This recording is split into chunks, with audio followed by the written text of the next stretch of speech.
Buenas tardes, nosotros somos el grupo 10, está integrado por Basurto Vélez Darwin y mi persona Sornosa Mora Pierina. Nuestro tema es acerca de los presupuestos que se expresan en teoría.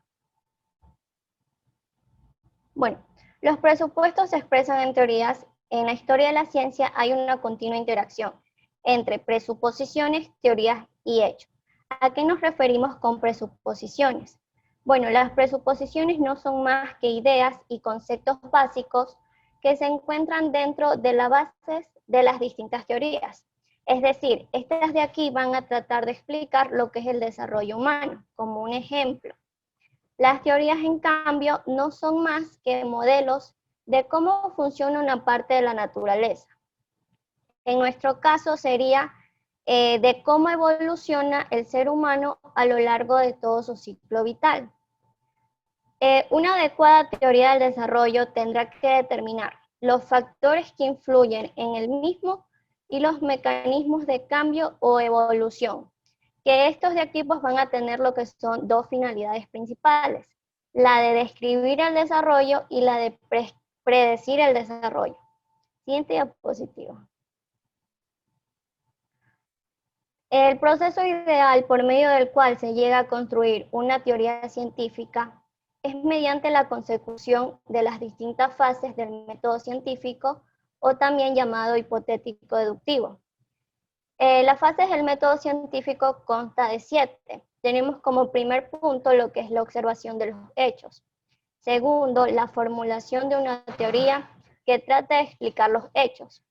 Tercero, la derivación de predicciones en forma de hipótesis que deben ser contrastables.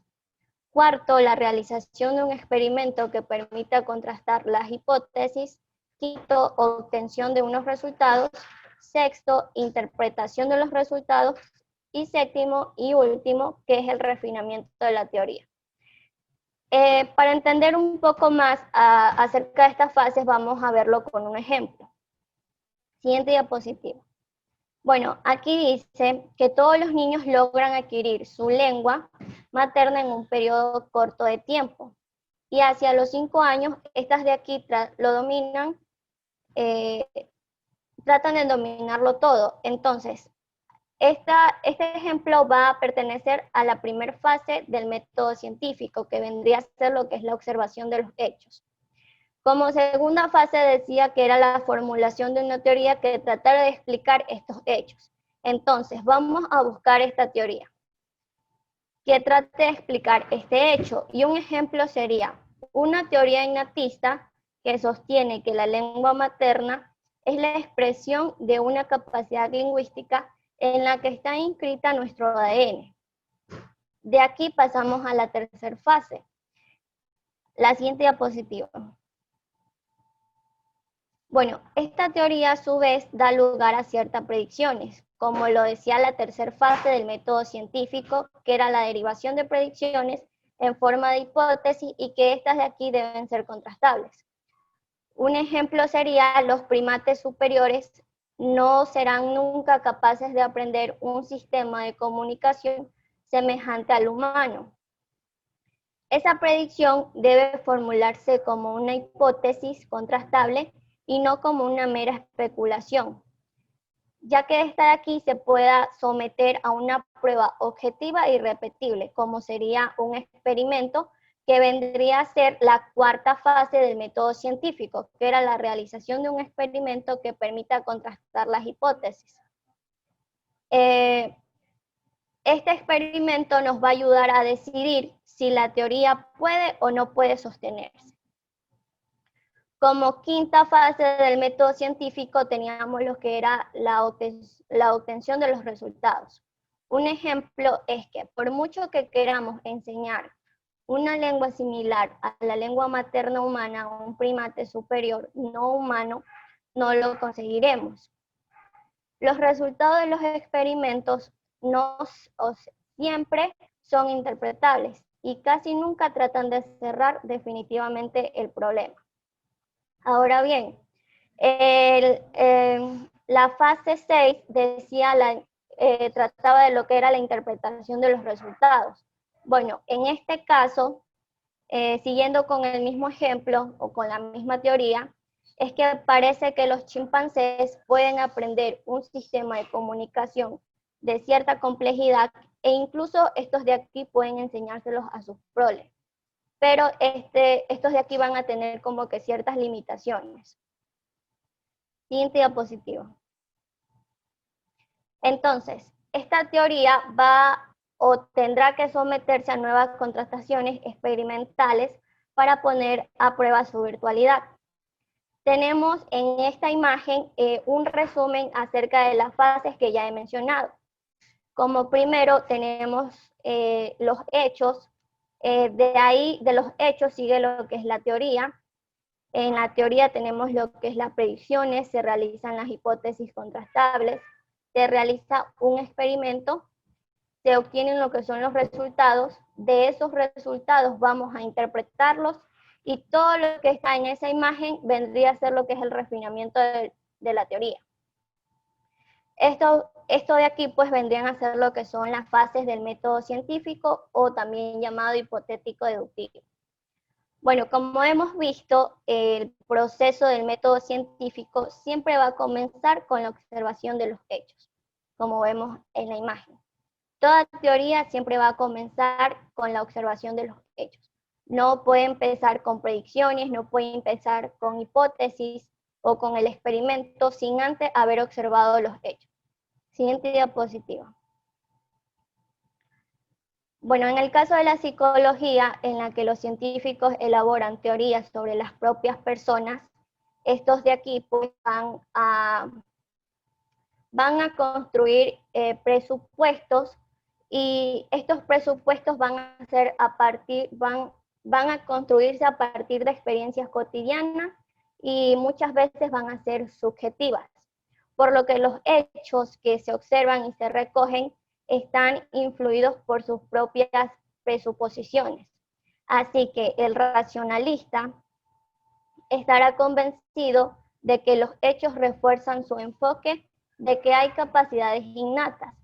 El asociacionista dirá que todo, si se hace de la manera adecuada, puede ser enseñado.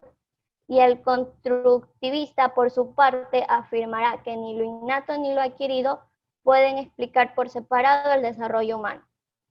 Bueno, la historia de la ciencia en general y de la psicología en particular, estos van a reflejar en gran medida el peso de los distintos presupuestos, las tensiones originadas entre ellos y los conflictos o también revoluciones que se han suscitado cuando en cierto modo estos de aquí, en cierto modo, se van a poder superar o simplemente se van a poder adoptar nuevas presuposiciones.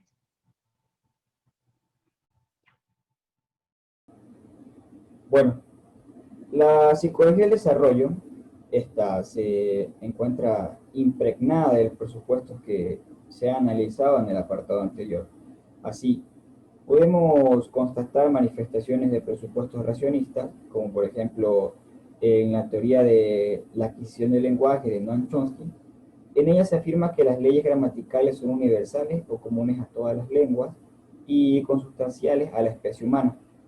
Además, él defiende la naturaleza generativa del lenguaje, o sea, la capacidad para comprender y realizar una infinita variedad de producciones verbales, algunas de las cuales el sujeto no ha oído nunca. En este campo, también Steven Pinker defiende que nacemos con el instinto del lenguaje.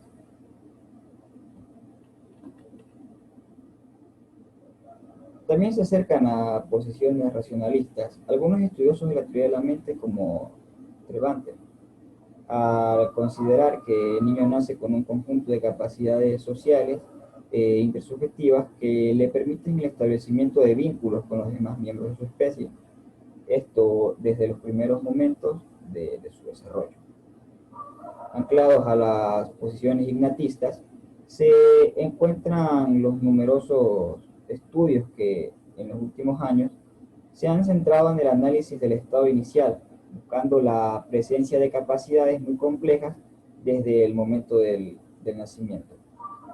Por otra parte, algunas manifestaciones asociacionistas podemos encontrarlas en el conductivismo, según el cual el aprendizaje se basa en la asociación de estímulos o de estímulos y respuestas. Más recientemente, también pueden observarse en algunas teorías neoasociacionistas que el conocimiento se organiza en la memoria en redes de conceptos que se encuentran interconectados entre sí. Del mismo modo, un nuevo enfoque que se ha denominado conexionismo asume asociaciones entre unidades donde se representa el conocimiento. De acuerdo con esta perspectiva, el conocimiento no se sitúa en un lugar concreto del cerebro, ni en asociaciones específicas, sino que se halla distribuido en distintas unidades y este emerge de la activación paralela de las redes neuronales que están interconectadas entre sí. Esto mediante mecanismos de excitación e inhibición. En las redes semánticas, los conceptos se representan en la memoria como nodos que se encuentran relacionados entre sí semánticamente. Ejemplo, es una, tiene, etc. Y en las redes neuronales, este vendría a ser un concepto que no se representa en una sola unidad, sino que se representa simultáneamente y distribuidamente a lo largo de distintas unidades que se relacionan entre sí. Esto con una determinada fuerza de asociación. Ejemplo 0.5. Esto lo podemos ver en pantalla con esos ejemplos. A la izquierda red semántica y a la derecha la red neuronal.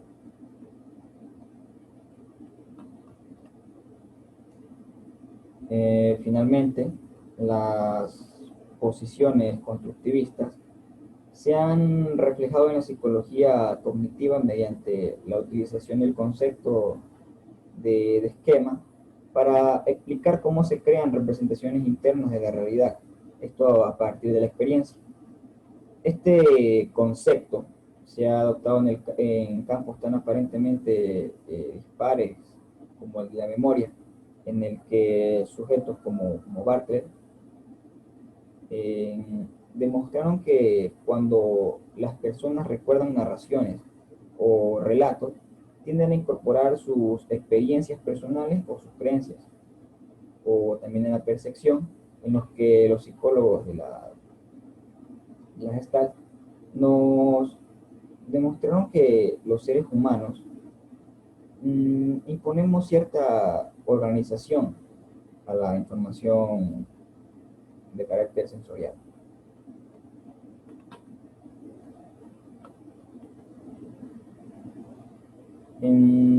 Por último, cabe destacar que los esquemas no se circunscriben solo a ámbitos como el aprendizaje perceptivo o conceptual, sino que también se ha hablado de esquemas motores. Un ejemplo es el esquema motor de la firma personal de cada sujeto. El ejemplo es que la podemos ejecutar en una hoja de papel o también en una pizarra, esto con grandes letras. En un mismo esquema, aunque se exprese con movimientos musculares distintos, cuando firmamos en una hoja de papel pequeña, los movimientos musculares no serán los mismos que cuando lo realizamos en una pizarra con letras grandes o tiza con marcador. Sin embargo, la estructura de la firma será inconfundible, va a ser la misma, ya que esta viene del mismo esquema interno. Por su parte, el constructivismo ha tenido una gran influencia en las dos teorías del desarrollo infantil, tanto las teorías de Piaget como las de Vygotsky, que son dos grandes pilares sobre los que se ha articulado el estudio del desarrollo humano. De acuerdo con los principios constructivistas, desde ambos enfoques se insiste que las representaciones internas del mundo no son un registro pasivo de las asociaciones existentes en el mundo externo, sino que más bien se derivan de la acción que realiza el propio sujeto sobre el medio en el cual esté interactuando. Muchas gracias.